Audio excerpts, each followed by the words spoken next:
kita pergi ke Bethlehem. Sekali lagi, marilah sekarang kita pergi ke Bethlehem.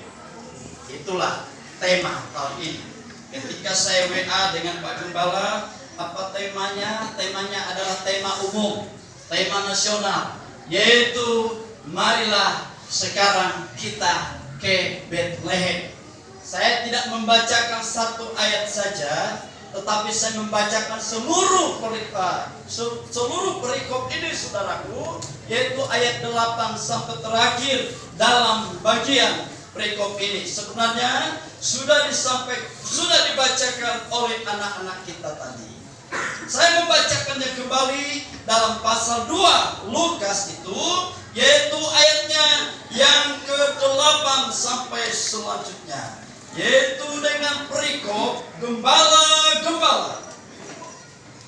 Di daerah itu ada gembala-gembala yang tinggal di padang menjaga kawanan ternak mereka. Pada waktu malam, tiba-tiba berdirilah seorang malaikat Tuhan di dekat mereka, dan kemuliaan Tuhan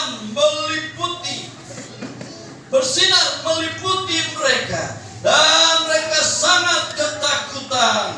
Lalu kata malaikat itu kepada mereka, "Jangan takut, sebab sesungguhnya aku memberitakan kepadamu kesukaan besar untuk seluruh bangsa. Hari ini telah lahir bagimu juru selamat, yaitu Kristus Tuhan, di kota Daud. Dan inilah tandanya bagimu, kamu akan menjumpai seorang bayi berbungkus dengan lampin dan berbaring di dalam palungan." Dan tiba-tiba tampaklah bersama-sama dengan malaikat itu sejumlah besar bala tentara surga yang memuji Allah, katanya, "Kemuliaan bagi Allah di tempat yang maha tinggi, dan damai sejahtera di bumi di antara manusia yang berkenan kepadanya." Setelah malaikat itu meninggalkan mereka dan kembali ke surga, gembala-gembala itu berkata seorang kepada yang lain, "Marilah kita pergi ke Bethlehem untuk melihat apa yang terjadi di sana, seperti yang diberitahukan Tuhan kepada kita." Lalu mereka cepat-cepat berangkat dan menjumpai Maria dan Yusuf dan bayi itu yang sedang berbaring di dalam palungan, dan selanjutnya. Bapak, Ibu, saudara-saudaraku yang terkasih di dalam Tuhan, jika kita melihat anak-anak kita bersukacita, mereka menari dengan puji-pujian mereka, itu artinya ekspresi mereka, saudaraku. Mereka sampaikan, mereka tampilkan di depan kita. Ekspresi kita, saudara, bebas kita laksanakan bagaimanapun. Kita mau bersorak-sorai dengan bertepuk tangan, kita mau menari, saudaraku, kita mau dengan bagaimanapun. Yang penting, saudaraku, tidak seperti yang saya lihat dalam YouTube, saudara. Masa mantang-mantang ada sukacita, tetapi dengan pakaian perempuan, saudaraku, laki-laki kalau ini sedikit tidak cocok. Tiba-tiba Pak Retolius misalnya dengan tampilan kostum seorang wanita, pakai baju apa namanya itu? You can see. Pokoknya saya kurang pandai istilah baju perempuan. Jadi saudara dengan pakaian perempuan, kalau itu sih tidak ada. Tetapi sukacita bebas kita ekspresikan ketika kita memuliakan Allah, saudaraku. Itu adalah bentuk daripada sukacita kita kepada Tuhan yang telah menebus kita dari segala dosa kita. Amin. Beberapa ribu tahun yang lalu, sekelompok gembala-gembala ini, saudara, mereka menerima berita yang luar biasa dan dahsyat. Berita spektakuler yang mereka terima bukan dari pejabat di dunia ini, saudara. Bukan dari wali kota, bukan dari gubernur, bukan pula dari kekaisaran Romawi pada saat itu.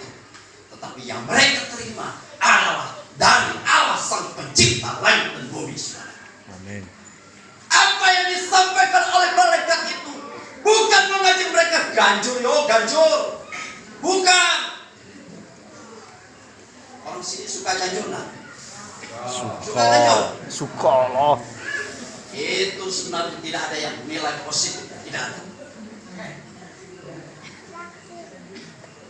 Yang disampaikan oleh malaikat Tuhan bukan tentang keramaian, tetapi yang disampaikan oleh Tuhan kepada para gembala saat itu adalah seorang anak telah lahir. Lahirnya bukan di kota Yerusalem. Yerusalem pada waktu itu adalah sebuah provinsi, tetapi di sebuah kota kecil adalah Bethlehem. Makanya ketika ini tadi padam, saudaraku, ini benar-benar Natal. Kalau Natal itu kan lagunya malam kudus, sunyi senyap, tidak ada terang-terangnya kan? Kalau sunyi senyap itu pun tidak ada terang-terangnya. Siapa yang lelah? Kalau lagu anak-anak sekarang itu beda. Malam minggu, malam yang panjang, malam yang asik buat acara.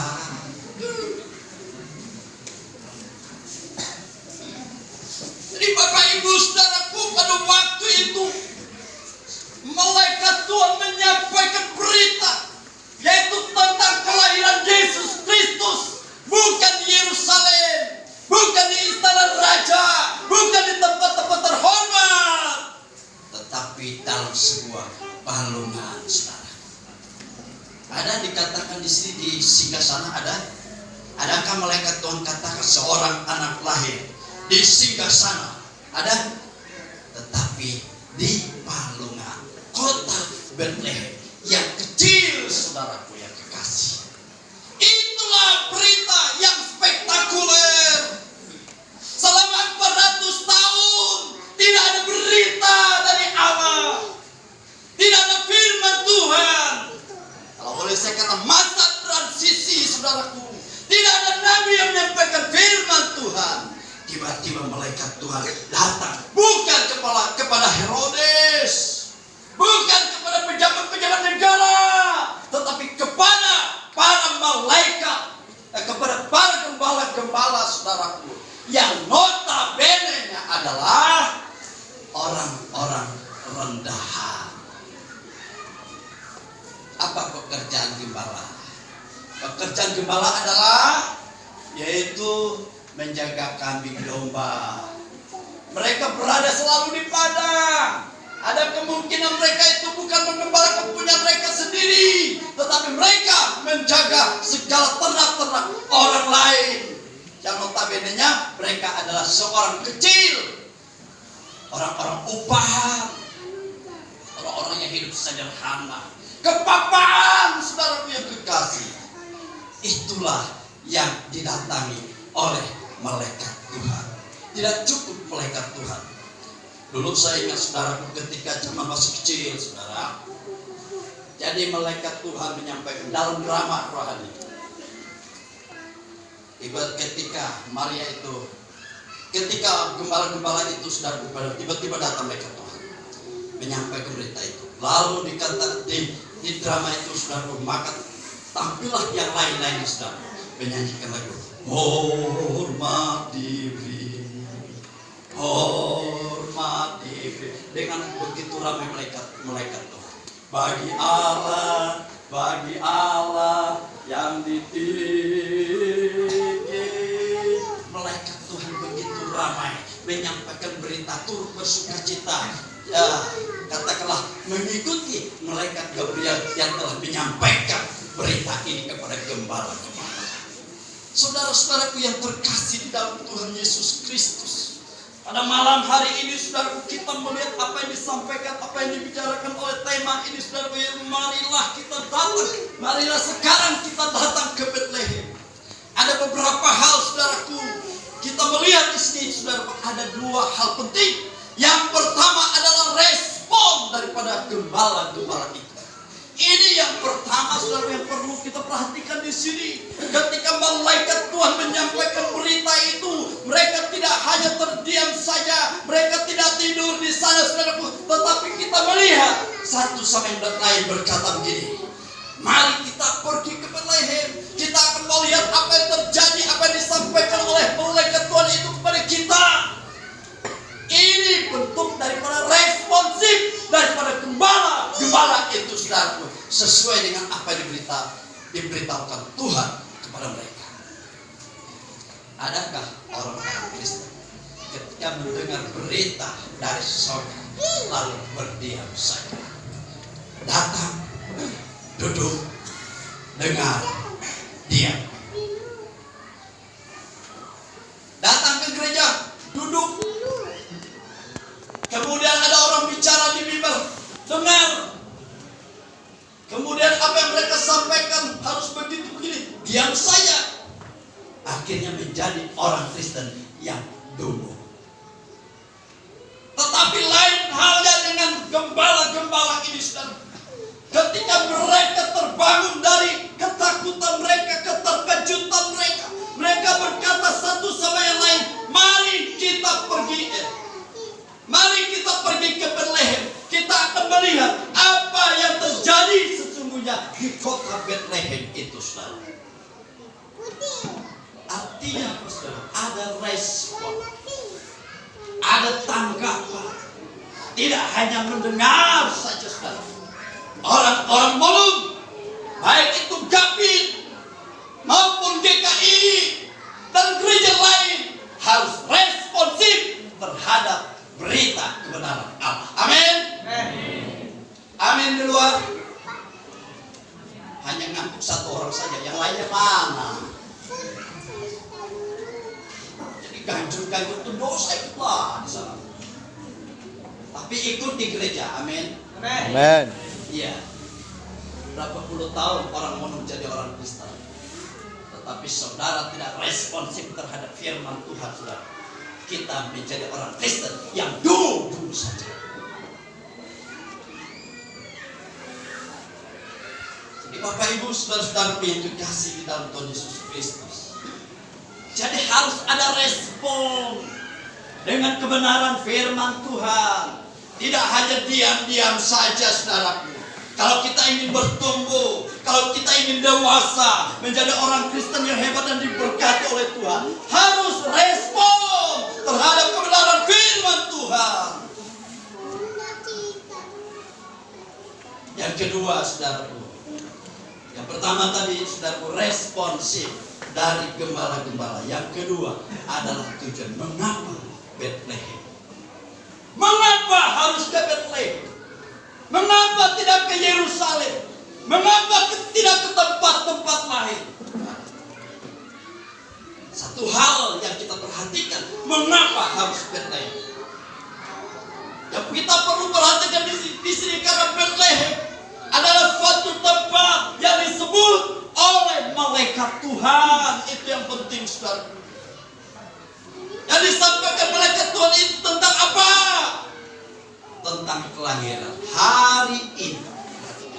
Hari ini telah bagimu Kristus Yesus Tuhan di kota Daud. Dalam bahasa Alkitab yang lamanya, Bethlehem disebut sebagai, yaitu Efrata. Mika 5 ayat 1. Hai engkau Bethlehem Efrata, hai yang terkecil di antara kaum Yehuda, tetapi daripadamu akan bangkit seorang yang akan memerintah Israel. Itulah dia, Yesus Kristus. Kelahirannya di Bethlehem telah dinubuatkan oleh para nabi ratusan tahun yang lalu, saudara. Bukan secara tiba-tiba, tetapi melalui proses, saudara, janji Allah itu digenapi, saudara. Oleh karena itu, saudara, mari kita datang ke Bethlehem malam ini juga. Tema ini berkata, marilah sekarang berbicara tentang waktu yang tidak perlu ditunda-tunda. Sekarang berbicara waktu yang tidak dengan tunda-tunda, saudaraku. Tetapi dengar, tanggap secepatnya, saudara. Kita selalu kali saudara menunda waktu. Tetapi sekarang Bethlehem adalah dalam bahasanya yang sempurna, rumah roti. Bethlehem itu artinya rumah roti. Makanan rohani yang ada adalah di Bethlehem. Yesus Kristus yang telah dilahirkan pada waktu itu di Bethlehem. Kalau kita mau makan roti yang hidup, mari datang pada Yesus Kristus. Amin. Kalau kita mau menjadi orang Kristen yang hidup secara rohani, kita datang pada Yesus Kristus. Amin. Bukan kepada para normal. Amin. Amin. Bukan kepada para dukun. Bukan kepada para dewa, saudara. Yesus Kristus adalah roti hidup, makanan hidup, air hidup. Setiap orang yang datang kepadanya, dia tidak akan haus lagi. Amin. Bapak Ibu saudara-saudara yang terkasih di dalam Tuhan Yesus Kristus. Malam hari ini saudara, saya ingin mengajak kita supaya respon terhadap kebenaran firman Tuhan yang telah datang kepada kita. Hari ini kita bukan datang ke Bethlehem, tapi kita datang kepada Yesus Kristus sebagai sumber makanan hidup bagi semua umat manusia. Dikatakan oleh para malaikat, oleh malaikat Gabriel, dia datang kepada manusia adalah sebagai Tuhan, sebagai juru selamat yang menyelamatkan umat manusia dari dosa. Demikian firman Tuhan. Kita bangkit berdiri. Haleluya. Haleluya. Jangan tunggu waktu. Mari kita datang sekarang kepadanya, memberikan hidup kita kepadanya, karena dia adalah roti hidup, dia adalah air hidup. Kita mengangkat puji. Silakan pemain keyboard. Mana pemain keyboard kita? Toan. Di mana Toan? Ya, langsung. Ini saudara saya Toan ini. Dulu masih kecil. Saya ingat dia dulu orangnya agak kita menyanyi memuji Tuhan. Haleluya, haleluya. Amin. Haleluya, haleluya, haleluya. Amin. Bisa? Swing, ada musik swing, jenis musik swing atau maaf Bapak Ibu Saudara, kita tunggu sejenak.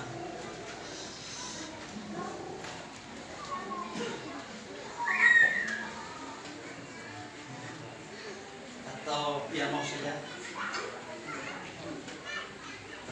Piano saja.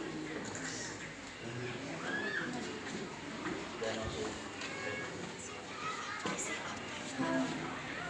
Amin.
kami boleh ada di tempat ini Tuhan.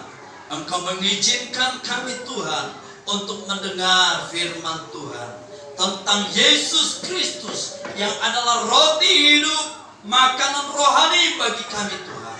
Oleh karena itu Tuhan, ajar kami untuk kami tetap respect terhadap kebenaran firman Tuhan, panggilan Allah kepada kami Tuhan. Diberkati seluruh umat-Mu yang hadir malam hari ini. Biar mereka semakin teguh, semakin sempurna iman mereka di dalam Engkau Tuhan. Dan berkati hidup mereka di dalam suatu pekerjaan yang mereka kerjakan Tuhan. Terima kasih Bapa. Ini doa kami, ucapan syukur kami. Di dalam nama Yesus kami mengucap syukur. Kami berdoa kepada Bapa di surga. Sama-sama kita katakan amin.